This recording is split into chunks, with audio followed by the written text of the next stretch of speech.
Good evening, everyone. Hopefully everyone. Let me turn off my telephone. There we go. 30 minutes. Let's make it 30 instead of 20 today. I hope everyone is okay and having a good day. See, there we go. What day is it today? It's Thursday. That means it's not guided meditation today. It's just us sitting together, which is very nice. Bit calm. Well, it's calm with the guided meditations also. I'm actually doing a video. My next video will be about breathing meditation, and it will be a bit about what we do here in the evenings, but I'll focus more on why it's such a good technique to do and why it's so easy to start with, because, and not just to start with. I think the misconception a lot of people have is that we need something really complicated to do our practice, when in fact when you watch the breath, that's like all you need. But it's not that you, because people always say that there's more to it, and when you do watch your breath, it's incredible how much you can learn. But it's not that you learn about the breath and you can see every single nuance. It's more that you see how you're reacting to things around you, or reacting to the breath, which makes it so that it's an indefinite practice that you can just continue as long as you want to. I mean, I've never heard anyone say that, okay, I'm done with breathing meditation. I figured it out now. I don't really need to do that anymore. Actually, there was one guy who said something like that, but he had other problems. There were probably bigger problems. Hey, Jack, how's it going? Hello, my last question about period of time Siddhartha spent under that tree came from a simple thought that I came across my mind about 10 years ago. If there's no physical distance to go, how long it takes to become to your senses. Hey, Oddity. It's been a while. Yeah, nice to have you back. Let me just see, Jack. I can take a quick question before Jack. Let's see. Hello, my last question. A simple thought that came across my mind about 10 years ago. If there is no physical distance to go, how long it takes to come to your senses? That depends on what you mean to come to your senses. Do you mean as in the expression come to your senses and become reasonable? Or do you mean as in become your senses? Or what do you mean by that? Also, what does physical distance have to do with coming to your senses? I think what you're getting at, and I know he didn't just for 6 years under the tree. I think the main thing to think about is that I think there's a lot of misconceptions when people say things like there's no distance, there's no time. For instance, time is easy to observe. It's your perception of time, it's your perception of distance that is wrong. If you're in a state of non-duality or non-distortion, non-centricness as I call it, when you don't feel like you have a center point, you can't feel distance. Basically what it feels like is like 3D vision doesn't exist. It's like everything is in 2D, because 3D is a sensation. When we feel depth, there's a distortion inside of us that makes us feel that there's depth to the image. Also, when you see an object, I see a chair in front of me, I feel like I know what's behind it. And when you're in a non-centric state or non-dual state, you don't feel that. So you don't know. It's like it's just flat. So then people say there is no distance. My belief is that they're just misinterpreting that, meaning that there is distance. I mean, there is obviously a physical distance from here to there, like this exists. But the feeling of distance, that doesn't exist. That's not real. It's the same with time. Time exists. It's just that our perception of time is completely wrong. We believe, if you view it like this, again, in a state of non-centricness, it's like you're just passing as a knife edge on a scale that is time. And we're, for some reason, moving forward at a constant rate. Or not so constant, if depending on where you are, like extreme cases. But let's just say it's a constant rate. The way everyone except someone who's experiencing non-duality, and I'm talking like really getting rid of the self, where there's non-centricness, we don't feel this. We feel kind of this spread out piece here. And many people feel here, and then we're feeling what happened, what someone did to us 10 years ago. That feels real. Or what's going to happen to me tomorrow, that feels real. Whereas in non-centricness or non-duality, you don't feel that. You just feel now. So time does exist, but your perception of time is just wrong. And I think then people take that experience and make interpretations of that and say, oh, time doesn't exist, because obviously there is just now. And that is true. When you're in a non-centric state, you feel like there's just now. It's just now passing. There's no past, future. You cannot feel that. But it would kind of be like saying, if I had something that was like without space, left and right, two-dimensional, and I would put this point here, and I would say, I am here now. And I'd say, this doesn't exist. Well, it exists. It's just that it's not here. It's there. So it's like different times, but we feel kind of like we feel the whole space at the same time. So I think, again, this is my interpretation after having experienced this a lot. It's that it's not that time doesn't exist. It's not that space and distance doesn't exist. It's just our perception of it is wrong. Now, it could be that ultimately from some other dimension that does, I mean, then you're just talking about philosophy. That's like completely irrelevant, because no one can know that. You can never experience something out of that. That you can never trust what your mind shows you when you're meditating and you're experiencing other things, because it's just an experience, and there's so many crazy experiences you'll have that it just, and then you have to choose which one is correct and wrong. Interesting. I had a thought. Good explanation. Thank you. Happy. I hope it makes sense for you too as well, Jack. It's different from how people talk about it, because again, people so much want to understand and make interpretations, and we have all these really powerful and life-changing experiences, and then we go into them and we say, okay, this is what it means. I'll give you an example. There was a woman who I met at a center. I just remember her so clearly, and she was so fanatically spiritual, and she came in, she was very spiritual, she had all these beads, and she talked like she was enlightened already. And then I spoke to her, and she said, yes, I've seen the light. I'm like, okay, interesting. What do you mean by that? Yeah, I was meditating one time, and I saw this really rare, very special, like not many people can see this, very rare, special white light in front of me. It was like a disc, and I could feel the energy of the universe, and then I transcended, and she just rambled on about a lot of stuff that she attached to this. This is not an uncommon experience. It's basically, in Buddhist meditation, is called a nimitta. It's what happens when you focus really well on your breath or any object of meditation. You kind of forget that you exist to a certain degree, and you just see this light. It's the light that comes when you concentrate. It just appears there. It's just a disc that comes up, and it's clear. Sometimes it's diffuse. Sometimes it can be quite circular in shape. And that's very common. When you sit and meditate and you get strong concentration, that comes up. And depending on where you are in your meditation cycle, that can be accompanied by rapturous feelings, or really feelings of amazing love and peace and all of these things. So she had taken that experience, which again in Buddhism is just considered to be something that happens when you meditate. It's not really a big deal. I mean, it feels like a big deal because it's like making love for the first time. You've never felt that way before, and then all of a sudden you experience something new. So she took that experience and ran wild with it, and basically changed her life and moved away from her family and did all kinds of stuff because she believed that meant something. So we want to own our experience. We want to kind of put meaning to them, and we want to make me feel special. It's not just that it's like a cool experience. It's like I'm special now because I've experienced this, and I'm this. And it, I mean, it's not that she couldn't be special. It really could be that she was special, and she was like that. That's not what I'm saying. I'm saying the feeling. It was very clear that she felt like she was unique. And if you question what she said, then that was not popular. So, yeah. Belief is a powerful thing for good or ill. Oh, yes, it is. It is. And if you get into the spiritual world and meet as many people as I do, it becomes difficult to talk to people because people have so many beliefs, and I traveled beyond different traditions, and they all had different beliefs, and they were counter opposite. Like they were the opposite of each other, even if it was the same traditions. Sometimes they said the opposite thing. So you have to really be clear in yourself, and also just not get attached to those things. And it's okay, people have opinions, because I mean, she could be right. It could be that her light was different, even though she described exactly what a nimitta is. It could be that her experience was something else that really was unique, and that it was God. I mean, I simply don't know. It could be that everyone who sees this nimitta is actually seeing God and is really super special. It's just that I don't know which one is true or not, so I choose to not believe any.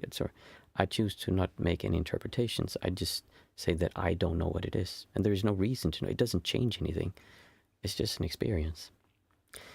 Okay, time flies. We can have more questions after if you want to. I hope that answered your question as well, Jack. Today we'll just sit together and we'll do first the 5, 4, 3, 2, 1 method, where we see 5 things, we say them out aloud. It's important to actually say them out aloud so that we stop and become aware of our senses. After that, we touch 4 things.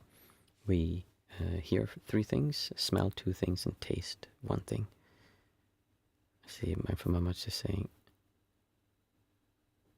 I'll get back to that after. We can continue that conversation later, Mindful Mama. That's a good point. After we've done that exercise, I'll ring the bell and we'll sit for 20 minutes, and then we'll have questions and answers after. If you want to, it's free to keep on sitting. So, let's see. I see a USB cable. I see a woolen sofa. I see a pair of woolen socks. I see the knee of a Buddha statue, and I see my office chair. 4 things that I could see.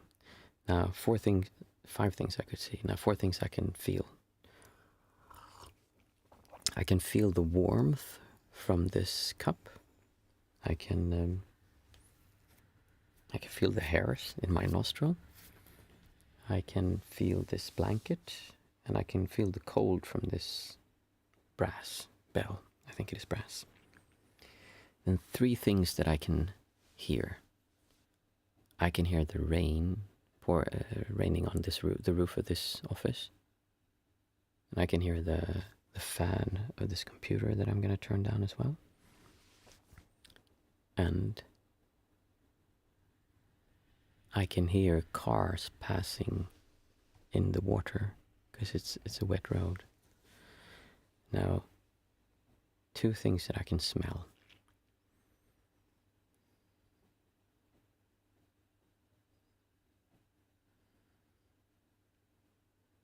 I can smell mint because I brushed my teeth before.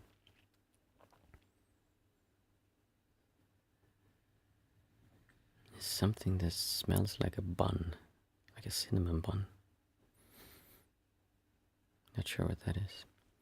And 1 thing that you can taste. Oh, I taste mint because of the toothpaste. For this meditation, try to do what we were talking about earlier one time, that we try to see slices of now. Just try to bring it down and just observe these small slices of the breath when you're breathing. So you're not watching a cycle, instead you're watching small slices of the breath and try to narrow it down. It might feel a bit staccato, a bit stuttering, but just keep observing it.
As usual, if you want to just keep on sitting, or you're welcome to ask questions, or just drink some tea with me.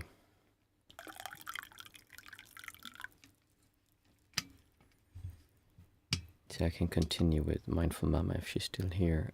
She said, I totally agree. So many people, me included for a while, on the spiritual path let go of many old beliefs and just exchange them for the new spiritual beliefs. Certain mean to interrupt, no problem. That's it. Yeah, it's very easy to drop your old beliefs and then say this is the new way of being.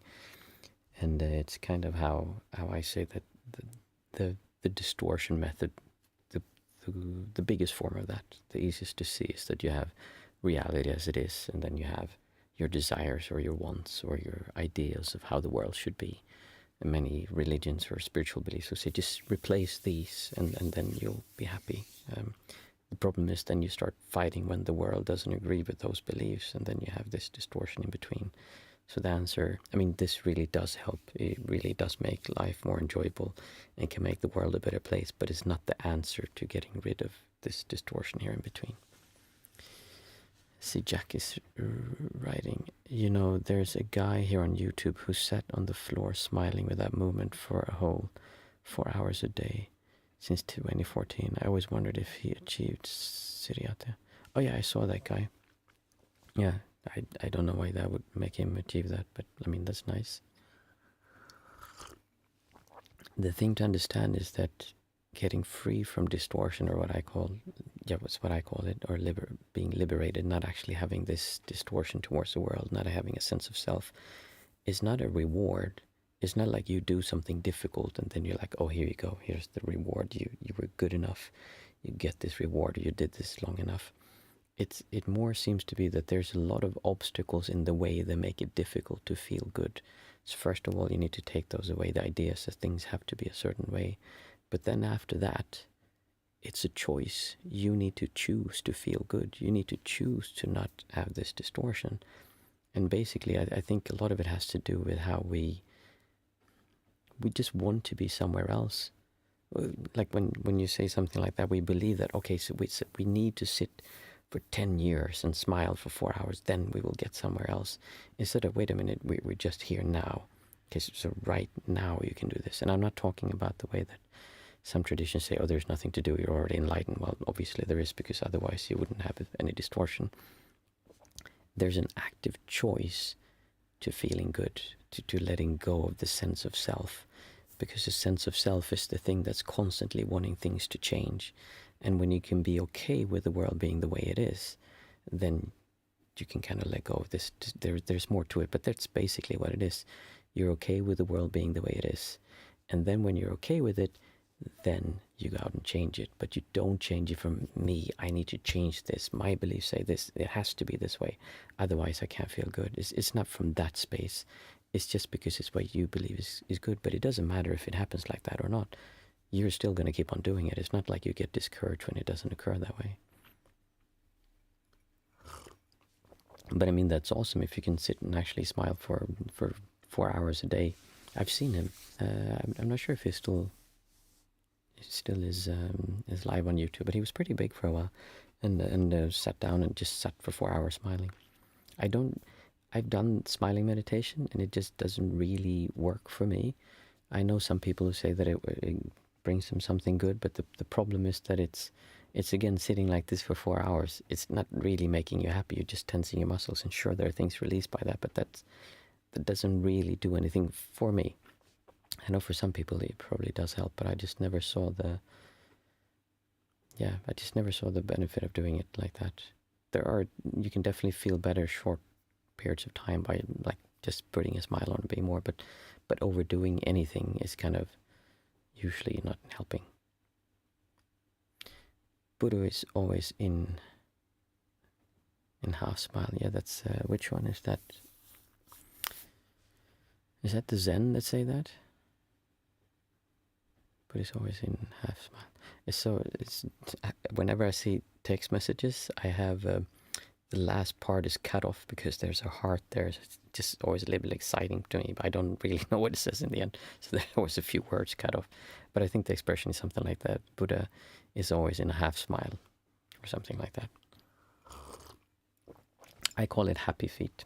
For me, it's not really the smile here, it's this feeling here. I used to call it happy feet long before the movie came, when I would wake up in the mornings and I was a child and I woke up and I could feel just these happy feet running around my stomach, and I'd wake up and I'd open my eyes, I'd lie in bed and I'm like, today is a wonderful day.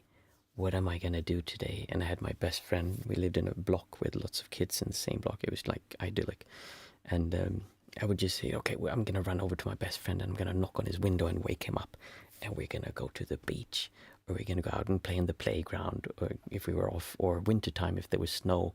I remember one time they kept their door open, so one time I snuck in and woke him up. It's snowing outside. It's snowing. Let's go out. And, okay. And then we snuck out. Like, it must have been 5 o'clock in the morning or something. So that's happy feet. That just joy is. It doesn't have to happen a certain thing. It's just excitement about being alive. And not that it has to be big. Not that someone has to tell you anything. Not just something special has to happen. It's just the joy of being alive. You don't need to go somewhere else. I was just as happy lying in bed, just feeling good as I was when we were out in the snow having fun, or as I was when I was sneaking up and knocking on his window. So it's not about getting somewhere else. It's actually being here and enjoying being here. And that is a choice. You have to actively choose it. You don't get rewarded for it with it. There are certain things that can happen when you meditate that you take away big things, but ultimately just taking away those things does not bring you this. See, my mama is saying, I think you trick the brain with fake smiling, so you produce dopamine anyway. So after a while, you feel better because yeah, sure. I mean, but that's not what we're talking about here. Like, that's something else. Definitely, and that's what I mean. It can definitely be helpful, especially short periods of time. I think long term, you just get a cramp if you sit like that for too long. But there are, of course, 100 tricks like that. I'm very happy with your teachings. Thank you. I'm happy to hear that. Tips and tricks, the problem with them, and I have many tricks, I call them tricks at least, or techniques sometimes. The problem is that they work sometimes, or they work for a while. There's one thing I do when I do guided meditations in a group, in a smaller group at least, not if it's too many. And we will do a guided meditation, and I'll then walk around and I'll tell everyone that I'll touch you, and if that's okay, then just put your hand on yourself. Because one time I didn't say, in the beginning I didn't say it, then some people freaked out. So basically what I do is I'll have them in a deep state of concentration, and then I walk around and I take my finger and I just do like this, just a tiny like dot like that on the head and forehead here. And from being really just relaxed in a deep state of concentration, when you're just so soft and there's no like strong sensations or emotions, and then all of a sudden just this tiny thing feels like just like an explosion, and you get super concentrated on that state. And then when I did that, some people popped into like non-centric states or non-duality. Some people had like this light that I was talking about before. People had like really strong experiences from that. That is a trick. It's not like I could do that every single time and they would have that experience. It's just, and it's not like my fingers are magic. It's just that they were in that state, they weren't expecting it, so that touch just gave them something strong to focus on, and that kind of popped out. That is a trick. But if you keep doing that every single day, it wouldn't work anymore. And there are the ways that you can stop your thoughts immediately. Like it's quite easy to stop someone's thoughts for a short while, but you can't keep on doing that over and over. Like, that just doesn't work like that. So you're right, there are 100 tricks like that, and they're good for like emergent situations. They're especially good when you're doing it to someone else. It's easier for me to go to someone else and help them with like one of these tricks to help them calm down or to get out if they're in a spin and just spiraling with negative thoughts or something. But they don't work as well on me because I've done them so many times. They still can sometimes, but yeah, it's more effective on other people. I've found, at least. Does that make sense, what I mean? So I think it can be really useful to do smiling meditation, but it's like Mindful Mama says, it's like a trick. And long term, I just haven't seen that work.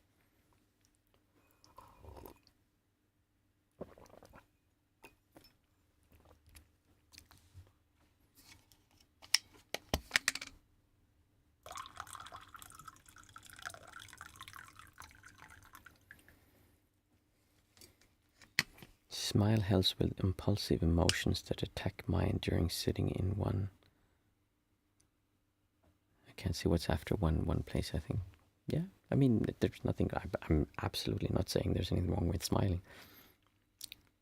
You can definitely do that. I mean, if you're sitting, and then I think it's more an internal smile than like this smile. I don't think that's the main thing. It's a feeling of smiling. It's like I said, the happy feet. That is something you can actually kind of bring on, and it's much softer. It's more of a vibration or a feeling inside than the smiling like this. And it's not, the happy feet is not something you do. You can't do happy feet. It's more that you stop doing something and then happy feet comes up. But you have to allow it to come up. And that's the problem with people who sit too much and really do strict meditation and the old Theravadan style practice where just all emotions clamp them down, no stimuli, don't like enjoy the environment. This world is foul, it's like putrid, we don't want to have anything of this, it's like life. No, that's really going to hinder you from enjoying this moment. And that's one of the big obstacles I see in that practice. Smile helps with impulsive emotions that attack mind during sitting in one place, I think. Well, the impulsive emotions aren't attacking you. It's again how you say that. If you say impulsive emotions are attacking you, that feels like, oh, I have to defend myself. I am here, there's this emotion attack, and I have to defend myself. Again, you're creating more of the thing you're trying to take away. If you think of it more as in difficult things that come, that's why I talk about distortions, because there's no personality in it. There's nothing you need to defend. There's nothing you need to hold on to. It's not your lifelong story of what someone did in the past. It's just a distortion. You can keep that story if you want to, or you can keep that story whatever you want to keep, but you don't need it. It's just a distortion we're working with. I'm not trying to convince you that what someone did to you is not wrong, because, I mean, that's not for me to judge, but I can help you take away the distortion that happens between what they did and this feeling of you. And when you do that, the whole system kind of collapses. And then, well, they did that, and that doesn't mean you approve of it, but it's just that you don't feel bad of it anymore. I remember when Killer came for the Buddha, he was just walking and smiling, ready to die. Yeah, possibly. It's again, like I said, all these Buddhist texts, for me, I see them as teachings. I don't see them as literal truths. It's not that anything about the Buddha that was written down was done several hundred years after he was alive, in a language that's been dead for several hundred years. So the odds of us actually knowing what happened is very slim. Instead, we need to look at the wider picture, like what were they trying to convey? What were they trying to show us with this story? So by saying that there was a killer who came for the Buddha, and instead of like being afraid, he just kept on walking and smiling. Now, if it would have actually been a killer, he would have just killed him. But by doing that, they're trying to show that it's the fear or this worry is actually the self coming in to protect itself. The problem with saying that story is that then people believe, okay, I should just let the killer kill me. No, you would just move out of the way. But you can move out of the way without having the fear and the anger and needing to strike back at the world, which is what happened. You kick me, then I'm going to kick you back, and you're going to kick me harder. I'm going to kick you harder, and then it's just, yeah. Fun food for thought, sure, yeah. It's like I said, like all these texts, they're very inspirational. I stopped reading a long time ago and focused on experiencing. And I think that's a really good thing to do, focusing on actually being alive and enjoying being alive. And you don't need anything from the outside for that. That's actually part of the video that I'll be making this weekend, is that we have this idea that we need to have so many special things come into alignment for us to do our spiritual practice, when in fact you just need to sit down, you need to be aware, and if you have your breath, that's kind of all you need. You don't even need to focus on your breath, but that's just a really good tool to have with you. I think it's getting bedtime for me. I'm starting to feel that I'm tired. Thank you. It's always nice to sit, always nice with these discussions and good questions, Jack. It's nice when you bring up some more Buddhist aspects and ideas. It's a long time ago that I was in that circle, so there's a lot of wisdom there. There's also a lot of things that make things more difficult for people when they hold on too tightly to them. But there is a lot of good stuff there for sure. I'll see everyone on, this is Thursday today, so Monday again next time. And then we'll have guided meditation instead. And then there'll be a new video on Saturday or Sunday, should be. Thank you very much, and I'll see you next time.